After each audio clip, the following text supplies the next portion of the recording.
Pai do Senhor, meus irmãos, sejam bem-vindos ao nosso devocional. Hoje é dia 24 de junho, segunda-feira. Estamos lendo aqui Carta aos Hebreus, capítulo 6, o verso 19. Essa esperança é para nós como âncora da alma, firme e segura, a qual tem pleno acesso ao santuário interior por trás do véu. É muito interessante esse capítulo porque, aliás, antes de falar do contexto, esse foi um dos assuntos na escola dominical que falava sobre a bendita esperança, isso no dia de ontem, de manhã, e que é uma marca do cristão. Então lá foi discutido o que é esperança e o que é esperança na perspectiva cristã e, enfim, as implicações disso. E esse capítulo, esse verso precisamente foi mencionado pelo comentarista da lição. E ele foi muito bem escolhido porque realmente fala desse anseio por algo que está por vir. No mundo se diz anseio por dias melhores. Esperança é isso, em resumo. Mas a nossa esperança é Jesus, né? Na concretude das coisas que ele já fez lá na cruz do Calvário, que ele tem feito nos nossos dias, porque vivemos numa experiência de comunhão com Jesus, de respostas de oração, porque Deus é bom e nos ouve, e aquilo que ele fará, que são as promessas da sua palavra. Então, quando falamos de esperança, apesar de olharmos os sofrimentos e as dificuldades ao nosso redor e às vezes também nos alcança, porque estamos inseridos num mundo de sofrimentos, a gente pode pensar em dias melhores no sentido da concretude das promessas, de como essas promessas terão fiel cumprimento, de como Deus fará, como Cristo vai ressuscitar a todos nós. Lá adiante, Deus fará um novo céu, uma nova terra, trará juízo sobre toda essa instância de coisas. Então, o capítulo, o autor da carta aos Hebreus, eu estou aqui com a Bíblia aberta só para tentar recordar esse discurso. Então, ele está propondo uma fé mais amadurecida, aquela que se ocupa de assuntos mais profundos do Evangelho. Ele considera, né, que tem que caminhar rumo a essa maturidade. Então, quando ele fala de arrependimento e batismo, ressurreição dos mortos, ele tem uma lista, juízo eterno, ele tem uma pequena lista que ele considera assuntos basilares, né? Coisas simples. Então ele está falando para a gente avançar, para a gente ir adiante, né? Ou seja, e ele faz isso no discurso desta carta, né? Ele vai fazendo isso, ele vai entrando em assuntos pouco falado, né? E você tem lá capítulo 11, a galeria dos heróis da fé e outros assuntos mais profundos. Ele faz uma grande recomendação contra a apostasia, né? Ou o ato de rejeitar a fé ou abandonar a fé. E ele nos recorda do efeito da palavra, dos benefícios da palavra na nossa vida e de como isso nos iluminou, a ponto que a partir lá do verso 9, ele começa a nos orientar que a gente tem que viver de acordo com essa palavra em nós, de acordo com essa iluminação espiritual, porque a gente foi beneficiado com muitas bênçãos da salvação ou decorrentes da salvação. Ele vem argumentando: olha, gente, vocês não fiquem negligentes, isso em relação à fé, mas vocês imitem aqueles que, por intermédio da fé e da longanimidade, ou seja, longo ânimo, perseverança, os que ficaram firmes, né, recebem a herança prometida. E quando ele fala disso, vocês fiquem firmes, imita quem ficou firme, seguro no seu lugar e alcançou promessa. Ele cita Abraão, quando ele diz: quando Deus fez sua promessa a Abraão, jurou por si mesmo, tendo em vista não haver outro maior por quem jurar.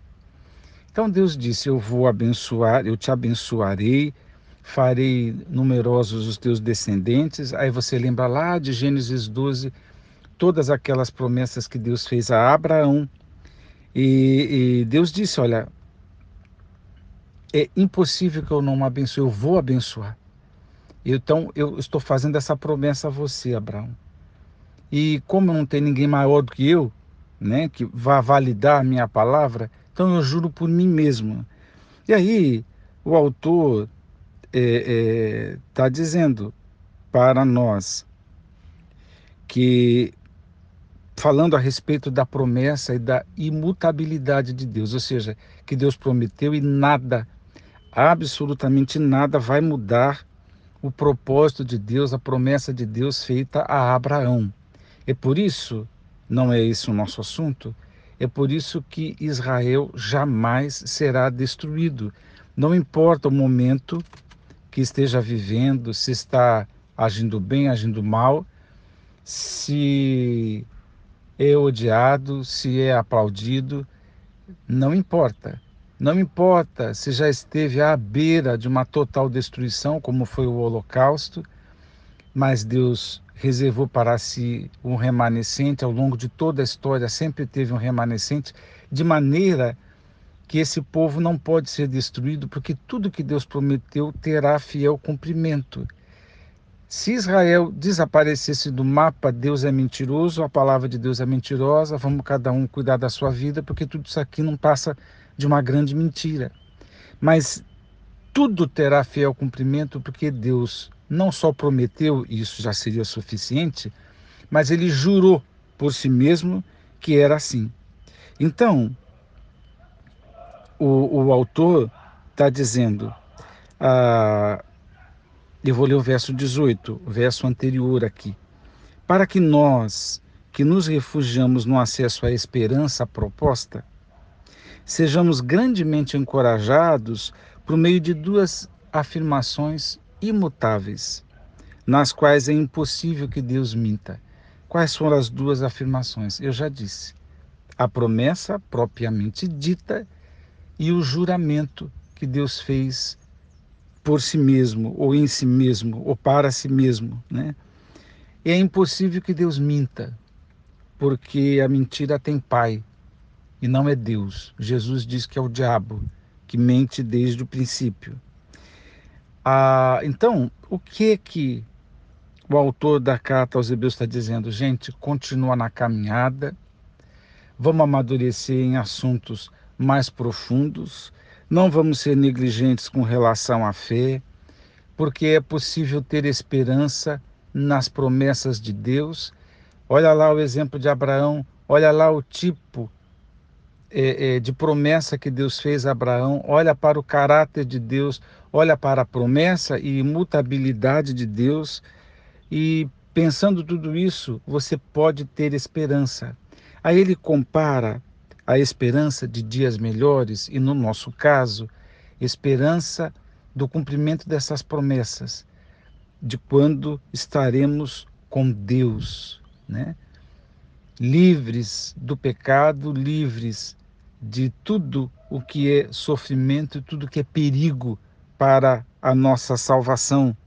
Então ele diz, essa esperança, qualificando agora a esperança que nós temos, que tem uma base firme, imutável, porque Deus não mente.